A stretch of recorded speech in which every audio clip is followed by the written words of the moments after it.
부신각 종소리와 동시에 2007년을 열어준 또 하나의 종소리. 올 연말 대통령 선거를 앞두고 정책 선거 운동을 선언한 한국 매니페스토 실천 본부가 그 의지를 국민들 앞에 알리고 참여를 권유하는 호소였다.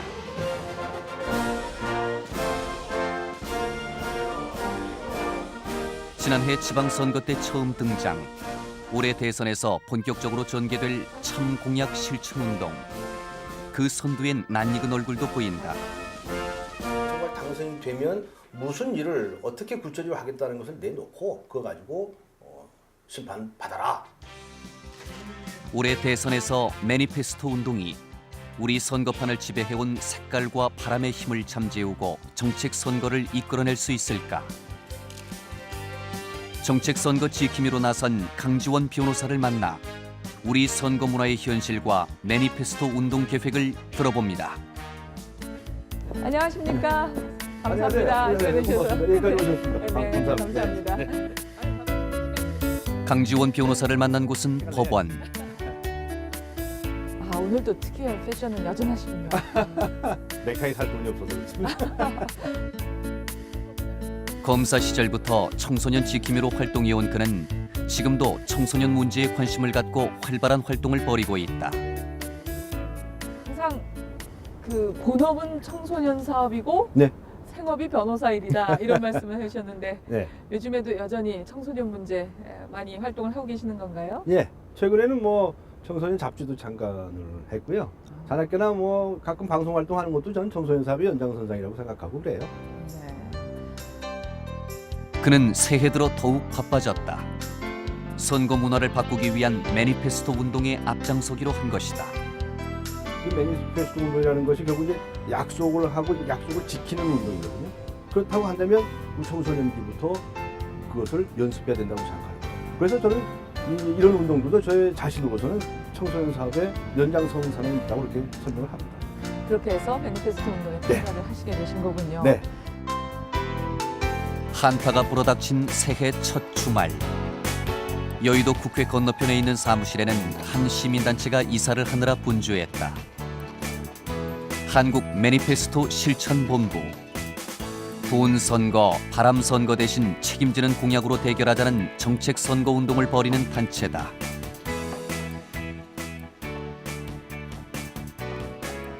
선언, 성명을 뜻하는 매니페스토는 목표, 예산, 기간 등 구체적인 실천 계획이 명시된 선거 공약. 이를 꼼꼼히 따져 투표해서 선심성 공약이 남발되는 구태 정치에서 벗어나자는 것이 바로 매니페스토 운동이다. 올해 선거는 12월이지만 이들은 벌써부터 바쁘기만 하다. 여의도에 베이스 캠프를 마련한 것은 올해 활동을 염두에 둔 선택이다. 여의도가 또 국회라든지 그다음에 대통령 선거 후보자들이 캠프들이 밀집된 지역이기 위해서 저희들 매니페스토를 효과적으로 그들한테 전달하고 우리의 내용들을 좀 같이 호흡하기 위해서는 같은 공간에서 이렇게 활동하는 게 좋을 것 같아서 그래서 이쪽으로 이사를 하게 됐습니다. 지난해 지방선거 당시 이들의 활동은 정책 대결에 실종된 우리 정치권에 신선한 충격을 던졌고 후보들에게 적지 않은 반향을 불러일으켰다. 그 힘을 받아 올해 대선에서는 유권자들의 지지까지 이끌어내서 정책 선거 분위기를 더 확산시키겠다는 게 이들의 목표다. 국민들에게 과연 선거에서 무엇을 볼 것인가라고 하는 것을 알려주고 함께 해 나간다고 하는 것은 대단히 중요한 의미가 있다고 생각하는 것입니다. 비록 내건 간판은 작지만 출발선에 선 그들의 각오는 무엇보다도 크고 우렁찼다.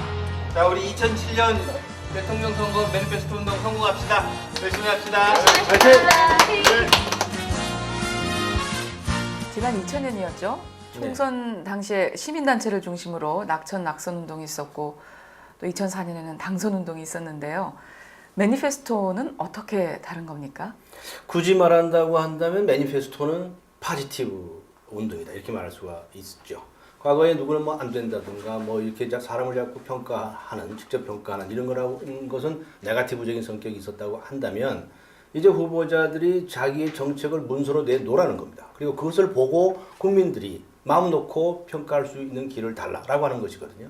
그리고 더 나아가서 우리가 구체적으로 사람을 누구는 된다 누구는 안 된다고 재단하지 않겠다는 것입니다. 말하자면 아주 중립적인 위치에서 후보자들을 우리 국민들이 공정하게 선택할 수 있는 기회를 만들어준다라는 측면에 있어서 근본적으로 다르다고 말씀드릴 수 있습니다. 네. 그럼 매니페스토 추진 본부 측에서는 어떤 역할을 구체적으로 하시게 되는 겁니까? 우리는 이제 그 후보자들에게 당신이 왜 대통령이 되고 싶으냐, 또 대통령이 되면 어떤 정책을 펼칠 것이냐라고 하는 것을 내놓으라는 거죠. 그 후보자들과 정당이 대놓고 그런 문서화된 공약을 내놓으라는 거예요. 그리고 그 내용들을 후보자별로 쭉 비교표를 만들어서 우리 국민들에게 제시하겠다는 겁니다. 이 표를 보시고 투표하세요. 네. 그동안에는 뭐 여러 가지 뭐 지역이 어떻고 무슨 이미지가 어떻고 뭐 이런 것 때문에 선거 때 투표를 하지 않았습니까? 이제 그거 갖고 안 되겠다. 네. 그 문서화된 공약집을 보고 그것도 이제 후보자들별로 비교를 해보고 그리고 제일 마음에 드는 것을 찍으세요. 이제 그렇게 요청을 하려는 겁니다. 네.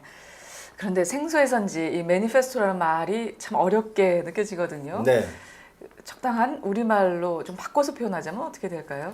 글쎄요, 이제 여러 가지 의견이 있어요. 작년에 지자체 선거할 때 중앙선거관리위원회에서 공모를 했어요. 매니페스토를 우리말로 하면 어떤 게 좋겠습니까? 라고 했더니 여러 가지 의견이 나왔는데 그때 채택된 것이 참 공약 선택하기 뭐 이런 것이었습니다.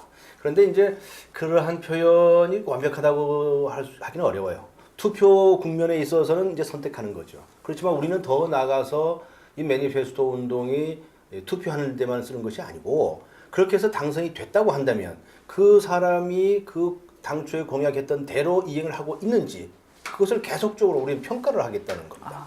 1년마다 또 2년마다 이렇게 평가를 해서 이 사람이 지자체장이면 장 또는 대통령이면 대통령이 됐는데 과연 처음에 내놓았던 공약을 그대로 이행하고 있는지 안 하는지 그것을 국민에게 보고하고 또 평가받게 하겠다는 거죠.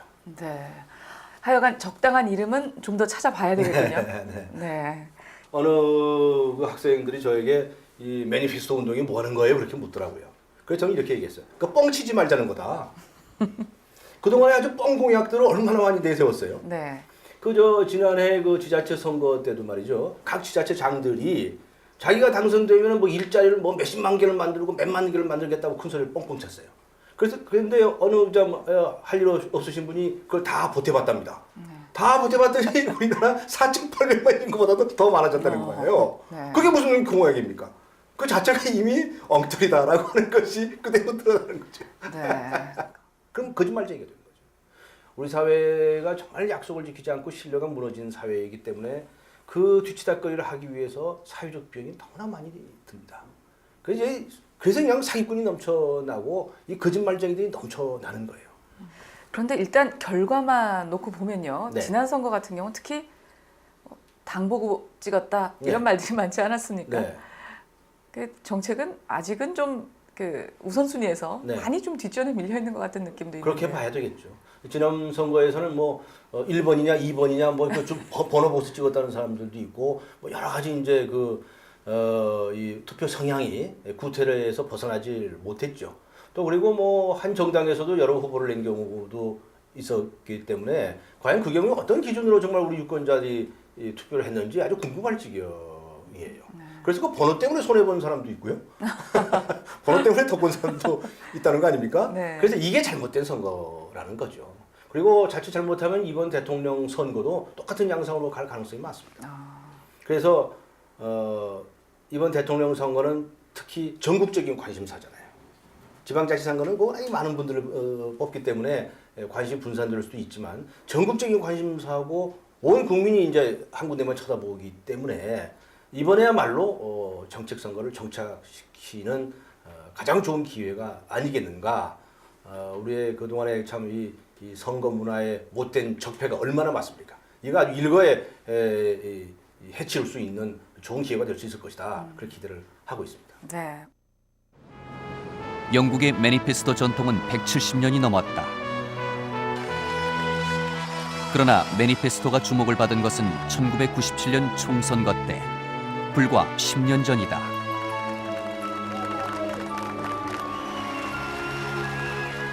토니 블레어 후보는 노동당의 매니페스토에 승부를 걸었다.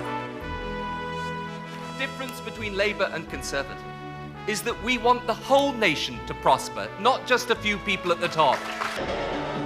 노동당이 내놓은 매니페스토는 노동당과 국민의 계약이라는 10가지 비전. 유권자들은 정치 개혁이 절실한 시점에 구체적인 공약으로 비전을 제시한 노동당의 블레어를 선택했다. 블레어는 자신의 공약을 지켰고 지난 2001년 총선에서 유권자들은 다시 그를 선택했다. 영국의 정당마다 정책 개발에 힘을 쏟고 매니페스토를 만드는 데 1년이 걸릴 정도로 사활을 건다. 일본의 선거에서도 매니페스토가 자리 잡아가고 있다. 지난해 3월에 있었던 일본 지방선거. 현직 시장으로 재출마한 나카타 후보는 53개 항목의 매니페스토를 제시했다. 그동안 공약을 착실히 이행해 그의 새로운 공약은 더욱 힘을 얻었다. どうやって自分たちの地域のためにマネジメントするかを選ぶのが選挙ですよ。 나카타 시장은 압도적 지지로 재선됐다. マニフェストを出してないという人は自分に全部任せてあとは俺の言うことを聞けっていう人ですからそういう人はもうこれからの時代は信用されない 일본의 매니페스토가 도입된 것은 지난 2003년. 당시 매니페스토를 작성한 후보 14명 중 6명이 당선됐다. 매니페스토 선거는 그해 11월 총선거 때 고이즈미 수상이 긍정적으로 받아들이면서 더욱 탄력을 받았다. 苦い薬が入ったいわゆる契約書これを達成するためにここはカットしますよとかねそういうふうなことをきちっと説明する候補者の方が選挙は強くなってきたということを 정치인들의 부패로 국민들의 불신을 샀던 일본 정치가 매니페스토 선거로 조금씩 달라지고 있는 것이다. 정책 선거라는 측면에서 좀 비교를 해본다면 점수를 치면 우리와 영국은 어느 정도가 될 수 있을까요? 글쎄요, 뭐 아무리 선진국이라고 해도 뭐 100점이다 이렇게 말하기는 어렵겠죠. 왜냐하면 이 선거라고 하는 것이 꼭 정책만 가지고서만 이렇게 그 당락이 결정되는 건 아니거든요. 예를 들어서 굉장히 매력적인 인상을 가진 후보가 나와서 여성들에게서 표를 많이 받았다. 뭐 이럴 수도 있어요. 그건 약간의 차이지만 그런 것들은 어느 나라도 다 있을 수 있다고 생각을 할 수 있습니다. 그래서 외국의 경우에 뭐 100점, 뭐 80점 뭐 이렇게 준다고 한다면 과연 우리나라의 지금 현 수준을 굳이 얘기하라고 하실 때 뭐라고 얘기할까? 빵점. 이렇게 얘기하면 너무 가혹하다고 너무 할 거고 박하신데요. 뭐 해봐야 뭐 20, 30점이나 줄까 말이죠. 왜냐하면 그 공약집이라는 걸 만들어내긴 해요. 이 전번 대통령 선거 때도 각 당마다 후보자들마다 공약집 같은 걸 만들어내긴 했거든요. 그런데 그거 지금 다시 한번 뒤져보면 좀 구체성이 결여됐거나 또 실현 가능성이 없거나 재원 조달 방법이 없거나 그저 지금 당장에 지금 입맛에 가까운 그런 좀 뻥치는 얘기를 좀 포함시켰거나 침소봉대 했거나 뭐 이런 것들이 많이 드러나죠. 그런 점에 있어서 우리나라의 정책 선거는 지금부터가 시작이라고 말하는 것이 옳을 것 같습니다. 네, 갈 길이 멀다 이 말씀이시군요. 네. 그런데 어떻습니까? 이제 나라마다 정치 현실도 다르고 제도도 다르지 않습니까? 네. 우리나라도 우리에 맞는 매니페스토가 필요하지 않나 하는 생각도 드는데요. 네. 우리는 솔직히 뭐 얘기해 보자고요. 그동안 정책 선거라는 걸 저도 제대로 해봤느냐고요. 안 해봤잖아요. 그동안에 지역적인 연고에 따라서 투표하거나 뭐 또 선거 막판에 가면 흑색 선정이 나와가지고 말이죠. 또 무슨 풍 기억나세요? 바람풍자 쓰는 무슨 풍도 있었고요. 예, 병풍도 세풍 있었고요. 뭐 많았는데 그런 것들에 의해서 선거가 좌지우지 됐다는 거예요. 그래서 좀 심하게 말하면 우리가 과연 선거다운 선거를 제대로 해본 기억이 얼마나 있는가. 자, 부끄럽게 짝이 없지만 우리는 이제는 바꿔나가야 한다라고 하는 측면에 있어서 다른 나라보다는 훨씬 더 새롭게 대단한 각오를 하고 하지 않으면 안 된다. 이제 그렇게 생각을 하는 거죠. 어느 정도의 기초가 있는 그런 나라에서의 매니페스토하고 우리는 그야말로 이제 이런 표현이 적당한지 모르지만 맨 땅에 헤딩하기 식으로 해야 하는 그런 처절한 그런 네. 입장에 있지 않겠습니까? 네. 그래서 저희들은 다른 어떤 나라보다도 더 심각하게 생각하고 추진을 해야 된다라고 보는 거죠. 네. 선거의 역사도 그렇고 네. 민주주의의 경험도 좀 일천한 편이지 않습니까? 정책 선거가 뿌리 내리지 못한 이유가 거기에 있는 걸까요? 어떻게 보십니까? 그동안에 사실은 이 정책 선거가 좋다는 걸 왜 몰랐겠어요. 이때 따면 다 정책을 내놓는다고 말을 했었죠. 그런데 당장의 눈앞에 보이는 이 속이 그 유혹을 버리지 못한 겁니다. 지금 아무리 좋은 정책을 내놓고 아무리 이 훌륭한 주장을 한다 해도 지금 당장의 지역 감정을 자극해가지고 우리 동네 사람 다 우리 찍어라 이런 식으로 말 한마디 하는 것을 당연히 재간이 없는 거예요. 예를 들어서 전라도 사람이면은 진보적인 생각을 가진 사람이나 보수적인 생각을 가진 사람이 다 있겠죠. 또 경상도 쪽에 가봐도 역시 진보적인 생각을 가진 사람이 있고 보수적인 생각을 가진 사람이 있을 겁니다.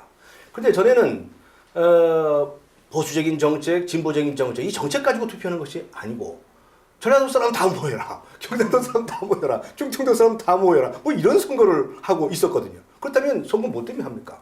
그 지역 출신들의 머릿수 다 계산하면 숫자가 다 나오는데 그러니까 이게 수로 엉터리 선거였다는 거예요. 네. 그리고 또 당선되고자 하는 사람들이 얼마나 많이 들쑤시고 다녔습니까? 네. 오히려 그 건강한 생각을 가진 우리 유권자들에게 말이죠 쥐약을 먹이듯이 선전선동하고 말이죠 이런 아주 이 작패가 말할 수 없이 많았다는 거 이거 정말 우리가 뼈저리게 반성을 해야 되고 이제 후보자로 나온 사람이 그런 짓을 계속 하겠다고 한다면 그런 사람은 무조건 떨어뜨려야 됩니다. 네. 그건 민주선거의 반에는 공적이기 때문이죠. 그러니까 공약의 신뢰성을 회복하는 것도 참 급선무일 것 같아요. 네. 그러니까 공약하면 아니면 말고라는 네. 것도 후보자고 빌공짜공짜. 네. 유권자들조차도 이제는 별로 기대를 하지 않습니까? 뭐 그거 해봤자 뭐 이런 사실 공보라고 하나요? 그 공약을 선거 다, 공보. 예, 다 나눠주긴 해도 꼼꼼히 보는 분들이 없으시죠. 그거 잘 안 보죠. 네. 공약 실천을 약속하는 파란 수건. 우리나라에도 매니페스토 운동이 시작됐다는 신호다. 정치권은 정책 대결을 하자는 새로운 이 선거운동을 일제히 반겼다. 운동 시작 한 달여 만에 열린 매니페스토 협약식엔 각 당 대표들이 빠짐없이 참석했다. 후보들도 적극적이었다. 매니페스토를 위한 공약 작성법을 배우고 토론도 하며 새로운 선거 문화에 대한 기대감을 나타냈다. 우리 그 사회에서 정책 선거에 대한 요구 그리고 책임 있는 정치를 전개하겠다는 이런 국민적 요구와 또 정치권의 요구가 있었다고 생각을 합니다. 서울시장 후보들을 포함해 전국에서 매니페스토 실천을 선언한 후보는 498명. 추진본부는 개별 공약의 구체성과 측정 가능성, 달성 가능성, 타당성, 시간 계획을 평가하는 스마트 지표로 평가했고 지역에 필요하고 적합한 공약인지 판단하는 기준으로 지속성, 자치 역량 강화, 지역성을 따져 공약의 우선순위를 매겼다. 선거 일주일을 남겨놓고 공개된 평가 결과 선거철마다 남발됐던 선심성 공약과 내실 있는 공약이 가려졌는데 각 분야별로 좋은 그 성적을 받은 후보자 2명을 저희가 명기를 좀 했습니다. 그래서 그 내용을 보게 되면 스마트 분야에는 어느 후보가 상위에 있다. 그다음에 지속성 분야는 어느 후보가 공약을 잘 만들었다는 내용들을 보실 수가 있을 거고요. 이 땅에 첫 씨앗을 뿌린 매니페스토 운동. 하지만 유권자들이 정책보다 정당을 선택해 제대로 싹을 틔우지 못했다. 민주당이 지방선거에서 중요한 생활정치와 관련된 그런 이슈들이 메모리 되었고요. 그래서 매니페스토와 관련된 많은 우수한 공약을 제시한 그런 후보자들이 대거 탈락하고 특정 정당이 이렇게 삭스리하게 되는 그런 결과가 가져왔습니다. 그러나 성과가 없는 것은 아니었다.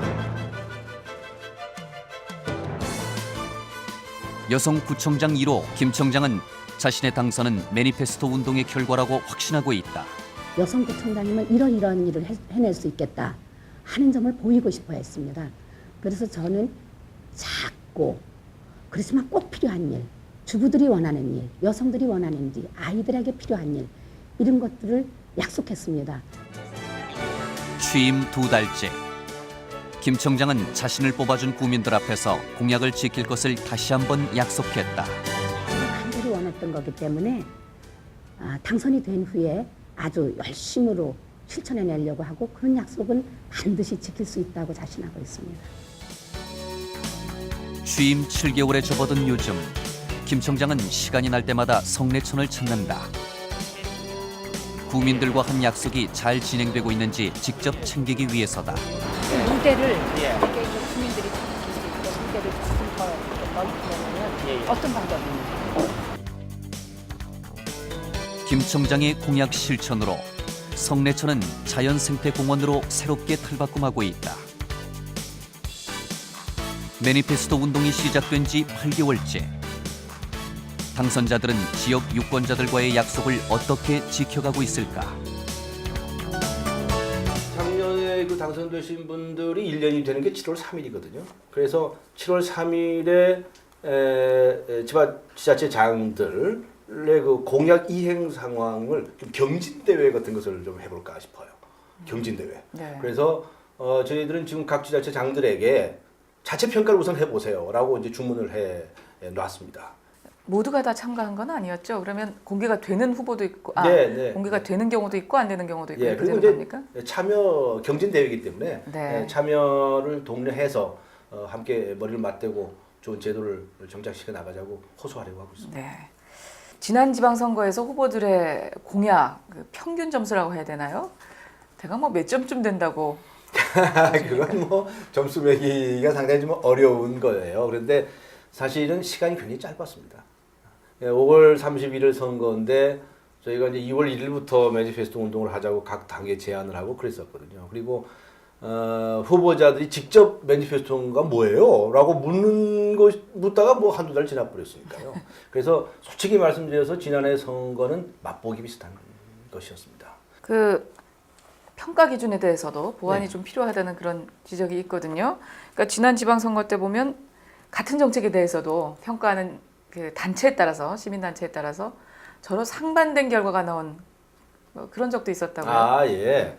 그 평가라고 하는 것에 좀 용어가 좀 애매한데요. 각 이익단체나 여러 가지 이 사회단체에서는 자기들의 목소리를 낼 수가 있어요. 예를 들어서 세 사람의 후보들이 어떤 개발 정책을 내놓았는데 이 개발 정책에 대해서 환경단체에서는 어떻게 점수를 매기고 또 개발을 원하는 단체에서는 어떻게 점수를 매기고 다 다르겠죠. 저는 이렇게 다른 양상이 있다고 하는 것은 좋은 일이라고 생각을 합니다. 가령 뭐 신행정수도 이전 같은 네. 이 비교가 불가능한 공약들은 어떻습니까? 이런 것들도 비교가 됩니까? 비교가 되죠.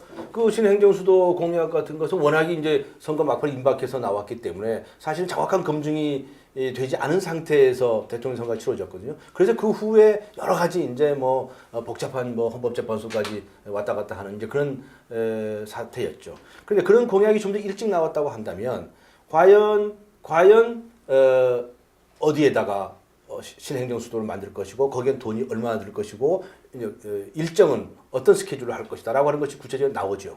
그러면 또 거기 반대하는 사람들은 또 반대하는 쪽의 주장을 내세우겠죠. 그게 비교가 되는 거죠. 찬반을 비교해서 보여주신다. 어떤 정책을 내놓는 데도 있고 안 내놓는 데도 있으니까요. 그거 찬성의 논리를 보고 반대의 논리를 보고 판단을 해라. 그렇죠. 네. 아예 판단을 내려주시는 건 아니다. 그럼 저희들이 어떻게 판단하겠습니까? 네, 그렇군요. 네, 그렇습니다. 만약에 그런 과정이 있었으면 신행정수도 참 말씀하셨지만 혼란이 크지 않았습니까? 네. 진작에 했으면 좀 막을 수 있었다고 보십니까? 사전에 그것이 아주 정치하게 검증된 상태에서 마무리 지어졌다고 한다면 그 후에 정책을 집행하는 데 있어서도 상당히 수월했겠죠. 네. 국회에서는 매니페스토를 아예 입법화하자 뭐 이런 움직임도 있는 걸로 알고 있는데요. 일부 입법화 됐죠. 아, 지자체 지난해 선거를 하는 과정에서 이런 제안이 있습니다. 선거운동은 공평하게 해야 되잖아요. 그래서 자기의 정책이라고 하는 것을 내놓을 기회가 이 선거관리위원회에서 내놓은 선거 공부라는 것이 각 집에 배달이 돼요. 네. 거기에 달랑 그 몇 페이지 안 되는 데다가 자기 얘기를 내놓을 수밖에 없어요. 그런데 그 몇 페이지 안 되는 데다가 어떻게 자기가 주장하는 공약을 자세한 재원을 시기를 구체적인 방법을 명시해서 내놓을 수 있겠습니까? 그래서 이것이 바로 매니페스토를 제약하고 있다라고 해서 저희들이 법 개정 운동을 했거든요. 뭐 여야 정치권에서 다 호응을 했습니다. 그래서 이제 이 매니페스토 공약집을 발표하고자 하는 사람들은 자기 마음대로 만들어서 다 배포할 수 있는 그런 허용하는 법안이 통과가 됐습니다. 그런데 이제 아직 국회의원 선거하고 대통령 선거 부분은 손을 못 봤어요. 왜 그런가요? 아니요, 이제 하려고 하는 거죠. 아. 이번 2월 임시국회나 또 이런 때에 지자체 선거와 똑같이 대통령 선거 때도 대통령 후보자가 자기 자신의 공약집을 만들어서 내놓을 수 있도록 합법적으로 배포할 수 있도록 그런 장치를 도입을 하려고 노력 중에 있습니다. 네. 외국에서는요, 네. 저 책방 같은 데서 팔아요. 아, 서울 같은 데서 돈을 받고 팝니까? 예, 이거 저 매니페스토 공약집이라고 해가지고 그것도 좀 팔기도 하고 그래요. 아니 돈을 받고 팔아요? 예. 그래도 사서 보신 분도 많아요. 그만큼 내가 사람 한 사람 뽑는데 신중한 거죠. 그 사람이 공약을 좀 봐야 되겠다.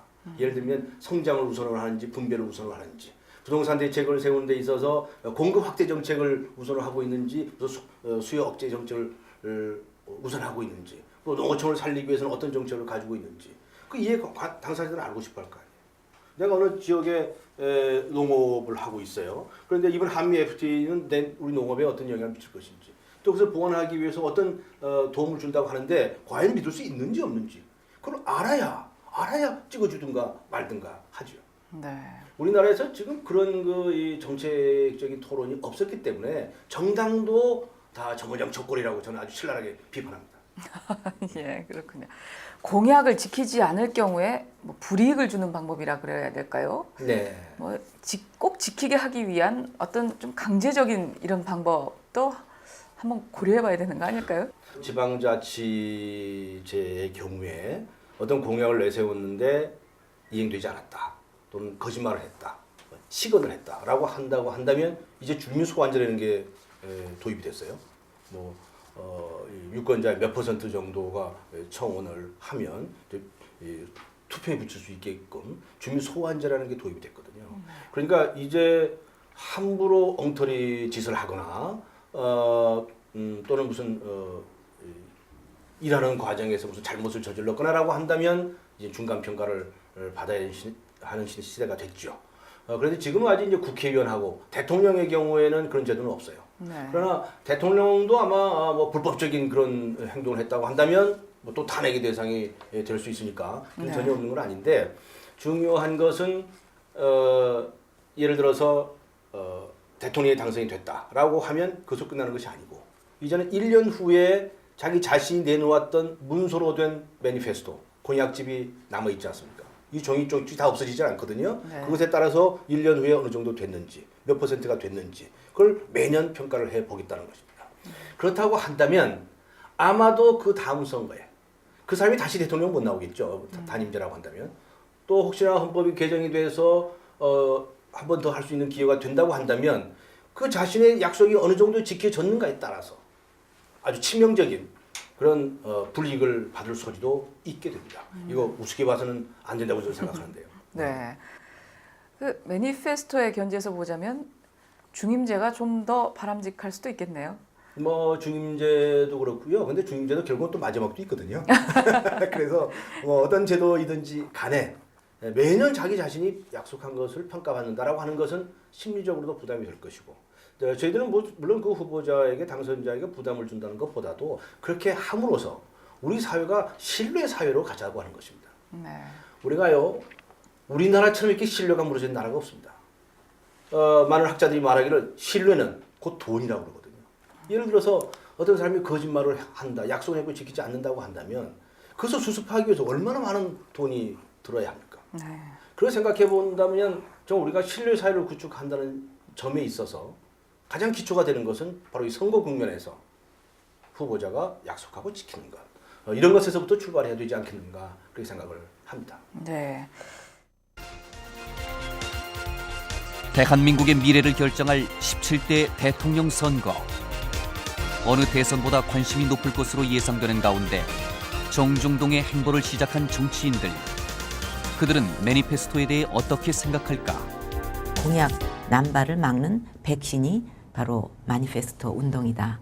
이렇게 생각을 합니다. 매니페스토 운동이 자리 잡으면 우리 선거 문화가 선진국처럼 될 것입니다. 대통령 선거에서의 매니페스토는 어떤 기준이 가장 중요할까? 평가하는 주체들의 정치적 중립성이 매우 중요하다고 생각합니다. 무엇보다도 그 공약들이 실제적으로 실천될 수 있는 공약인지 아닌지를 가려내는 걸 겁니다. 공약을 만드는 과정에서 유권자들 또는 뭐 지지자들이 같이 참여하는 그 과정이 아주 필요할 겁니다. 후보자의 철학이라든가 그리고 전문성 그리고 중장기적인 측면에서 통합적으로 분석이 되는 그런 운동이 필요하다고 생각합니다. 지역, 바람에 기대온 역대 대통령 선거.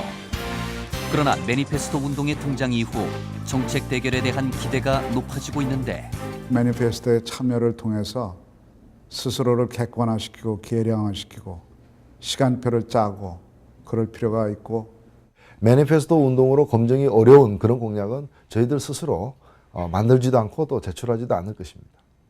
재원 마련이라든지 실제 현실적으로 그게 현실화될 수 있는 시간표라든지 이런 구체적인 계획들을 제시하고 검증을 받도록 하겠습니다. 이제 실천하는 단계만 남았다. 대선 주자들도 대체로 매니페스토 운동에 대해서는 아주 긍정적으로 평가를 하고 적극적으로 호응을 할 그런 태세인데요. 자, 올해 대선에서 후보들 공약에 대한 정책 평가 언제쯤 나오게 될까요? 그것은 저희들은 대통령 후보가 확정되는 것은 선거일 임박해서거든요. 그래서 더 중요하게 생각하는 것은 당내 경선 과정에서도 매니페스토를 적용하세요. 이런 주문을 하려고 합니다. 국민들이 일부 참여를 하고 있긴 하지만 근데 당내 경선에까지 꼭 이 매니페스토가 뭐 간여를 표현이 좀 그렇습니다. 간여를 해야 되나 하는 생각도 드는데요. 그런데 한수신 씨 생각을 해보세요. 한수신 씨가 어느 당의 당원인데 당원이라고 해서 그 자기 당의 대통령 후보를 뽑아야 되는 거 아니겠습니까? 그럼 뭘 보고 찍으시겠어요? 그야말로 얼굴 보고 찍으시겠습니까? 같은 동네 이거 안 돼야 되겠다는 거죠. 그래서 저희들은 지금 우리가 이 당내 경선에서까지 그게 필요하다고 이렇게 말씀하시니까 의아하게 생각하실지 모르겠는데 그야말로 당내 선거에서 제대로 돼야 본선에서 전 제대로 되리라고 생각을 합니다. 그리고 더 나아가서 저는 이 우리 매니페스토 운동이라고 하는 것이 정말 우리 생활 속의 매니페스토 운동이 돼야 된다고 생각해요. 자, 초등학교 반장 선거를 한번 가봅시다. 초등학교 반장 선거를 하는데 얘기 많이 들으셨죠? 무슨 햄버거 파티를 해줘. 심지어는 어머니가 동원돼서 막 쏘고 말이죠. 뭐 이런 선거가 지금 횡행하는 경우가 있다는 거거든요. 돈이 많이 든다고 하더군요. 네. 그런데 초등학교 반장이 되려고 해도 예를 들면 내가 반장이 되면 뭐 핸드폰을 사용하는 것을 어떻게 하겠다든가 말이죠. 뭐 자기 나름대로 아니면 무슨 저 뒤에 전시물을 뭐로 바꾸겠다든가 하다못해 뭐 이런 얘기를 꺼내 놓고 그것을 보고 투표를 해야죠. 그렇게 우리가 초등학교 반장 선거도 약속을 하고 그다음에 그것을 지키도록 하는 이런 훈련을 해야 하는 것인데 일국의 대통령 후보를 뽑는데 당내에서 아무것도 정책도 없이 그냥 얼굴만 보고 찍어라. 이게 말이 됩니까? 말이 안 되는 이야기지. 그래서 저는 각 정당이 정말 매니페스토 하고 싶거든. 당내 경선부터 하세요. 그것을 우리 국민들이 이제 요구할 시대가 되지 않았는가 이렇게 평가를 합니다. 네. 어떤 후보를 뽑느냐 하는 것도 그 당의 수준이 되지 않겠습니까? 그렇죠. 능력이고. 이제 이 블라인드 상태에서 까막 눈 상태에서 그냥 아무나 찍으라고 하는 것처럼 살맹랑한 거 없거든요. 네, 그거 그렇게 해서는 이제 안 되지 않겠나 싶어요. 근데 아직 이제 공약도 나오기 전에 벌써 지금 여론조사 결과들이 발표되고 있지 않습니까? 네. 그런 어떻게 생각하세요? 이건 또 매니페스토에도 별로 바람직하지 않을 것 같은데요? 저는 도대체 그 여론조사 발표된 걸 볼 때마다 의구심을 가져요. 도대체 그 여론조사에 이 전화를 이렇게 물어보는데 답변하시는 분들이 뭘 보고서 도대체 답변을 하셨느냐 말이죠. 그리고 그런 식의 통계 자료가 무슨 의미가 있겠느냐 말이죠. 그에 대해서 좀 심하게 말하면 아주 불쾌하다는 느낌을까지 갖습니다. 그건 저 눈 가려놓고서 저 찍으라고 하는 것과 마찬가지거든요. 그래서 저는 지금 대선 후보자들이 쭉 나와 있다고 한다면 적어도 최소한의 그 예의를 갖춘 그런 여론조사 기관이라고 한다면 이 후보는 이러이러한 정책을 가지고 있다. 예를 들어서 여성 문제에 대해서, 국토 개발 문제에 대해서, 또는 무슨 장애인 문제에 대해서 이런 것들을 좀 나열을 하고 그리고 어디다가 또 무릎이 지겠습니까? 이렇게 물어야지. 이렇게 무턱대고 그냥 지나간 사람 붙들어놓고 내 뜻 말 받듯이 내 던듯이 이런 식의 여론조사라고 하는 것은 오히려 우리 매니페스토 운동을 하는 입장에서 보면은 선거 분위기를 아주 혼탁하게 하는데 일조하고 있다고 봐야 되지 않을까. 저는 그런 점에 있어서 여러 여론조사 기관이라든가 언론이라든가 이런 데서도 좀 크게 변화를 해줬으면 하는 그런 부탁을 하고 싶습니다. 우리가 여러 가지 방법이 있을 수 있어요. 예를 들어서 대북 정책에 대해서는 A 후보, B 후보, C 후보, D 후보가 각각 이렇게 다르다. 그렇죠?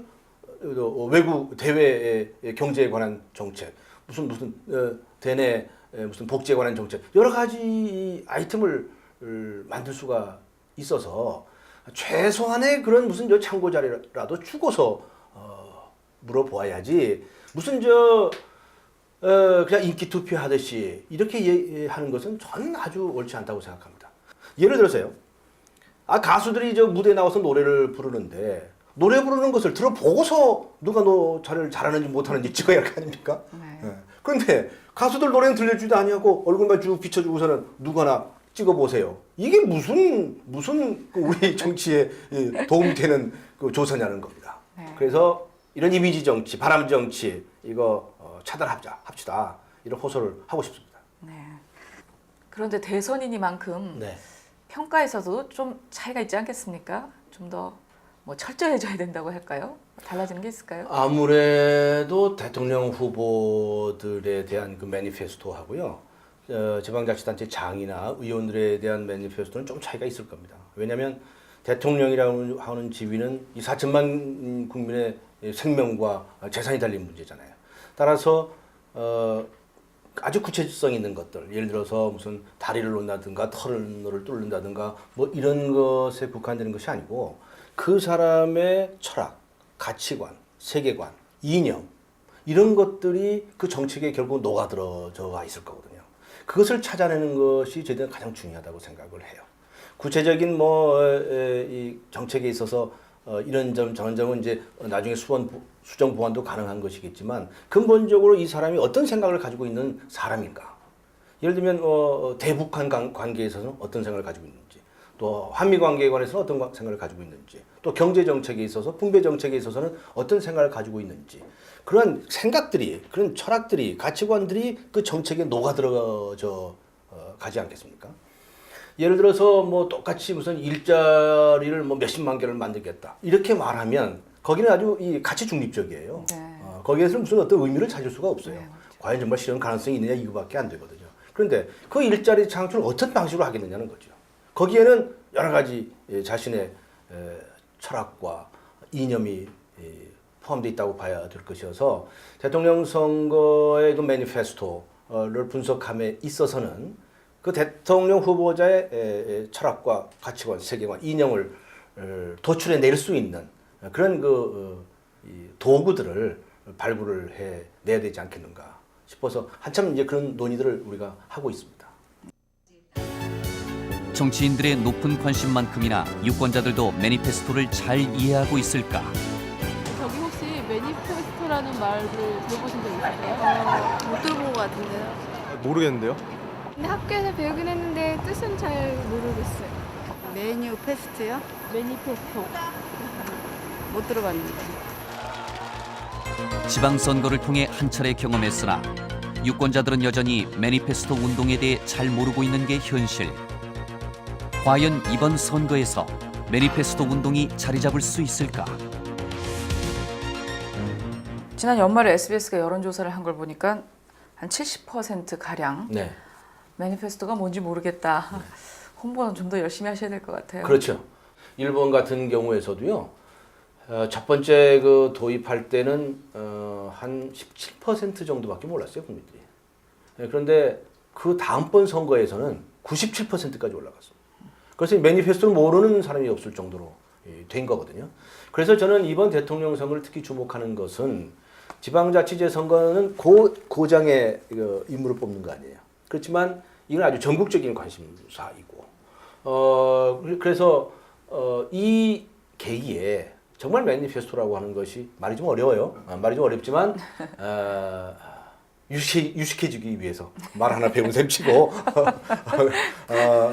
널리 홍보를 하면 네. 우리 국민들께서도 워낙에 머리도 좋으시니까 빨리 이해하시지 않겠나 싶습니다. 네.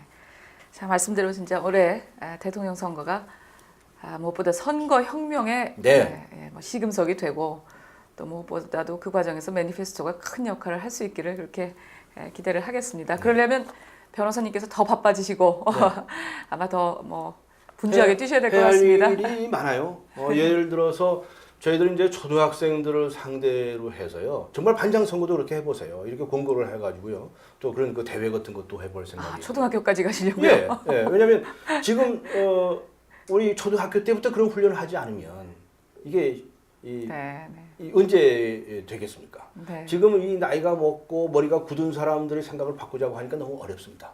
그래서 지금 우리가 하고자 하는 일이 다소 미흡하다 하더라도 지금 자라나는 청소년들은 적어도 그런 훈련을 받은, 그래서 미래 세대가 좀 나아지기를 우리는 기대하거든요. 저는 특히 이제 청소년 사업을 하는 사람이기 때문에 우리 청소년들부터 이런 훈련을 함께 할 수 있었으면 좋겠다 이런 생각을 해요. 더 나아가서는요. 예를 들어서 이 결혼 매니페스토 뭐 이런 것도 추진해 보려고 해요. 결혼 매니페스토요? 뭐 짐작이 가십니까? 예를 들어서 뭐 가끔 이게 주례를 설 때 보면은 이 저 혼인 서약이라는 거잖아요. 네. 그 신랑 누구는 뭐 신부 누구와 뭐 어떤 경우라도 뭐 어른을 공경하고 서로 사랑하며 뭐 어쩌고저쩌고 서약합니까? 이렇게 묻잖아요. 그러면 이제 신랑 신부들 네 하고 대답은 잘도 해요. 이게 혼인 서약, 혼인 약속이라는 겁니다. 혼인을 함에 있어서 약속을 한다는 거예요. 이게 바로 매니페스토예요. 그런데 이제 결혼식장에서는 하는 것은 너무 추상적이잖아요. 그러니까 예를 들어서 더 구체적인 약속들을 젊은이들에게 좀 해보게 하면 어떨까. 예를 들어서 뭐 문패는 누구 이름으로 한다든가 집을 사면 전세 계약을 맺을 때 누구 이름으로 한다든가 또 아니면 뭐 땡 치면 집에 들어온다든가 또 가사 분담은 어떻게 한다든가 여러 가지 약속을 할 수 있을 것 같아요. 그런 약속을 제시하고 그리고 지키도록 노력하는 거예요. 그러니까 우리 이제 실무진에서 이런 아이디어도 있어요. 이 기혼 부부들 리프로포즈 운동을 좀 해봅시다. 이런 거예요. 네. 기왕 결혼을 했는데 예. 다시 한번 프로포즈를 하는 거예요. 네. 내가 당신하고 결혼한다면 난 이렇게 하겠어요. 그리고 약속을 딱 받아놓는 거죠. 서로 간에 이렇게 서로 약속하고 약속을 지키는 이런 운동을 해 나간다고 한다면 이 매니페스토가 정치에서만 적용되는 매니페스토가 아니고 우리 사회가 정말 약속을 지키고 신뢰를 높여 나가는 소위 말하는 신뢰 사회로 가는 믿을 수 있는 사회로 가는 그런 길잡이 노릇도 해줄 수 있지 않을까. 네. 그래서 이제 생활문화운동하고 좀 함께 같이 해볼 생각입니다. 네. 당장 저희 집 가정에도 꼭 필요한 그런 운동인 것 모든 같습니다. 가정에. 저도 그럼 다시 한번 해볼까 싶어요. 네, 오늘 뭐 바쁘신데 시간 내주셔서 감사합니다. 고맙습니다. 네, 시간 주셔서 감사합니다. 뻥 공약을 없애겠다는 강지원 변호사. 그에게 매니페스토 운동은 정치 불신이 자리 잡은 선거 풍토에 새롭게 심은 변화와 희망의 씨앗입니다. 그의 바람대로 올해 대통령 선거에서 매니페스토가 정책 선거라는 아름다운 꽃을 피울 수 있기를 기대해 봅니다.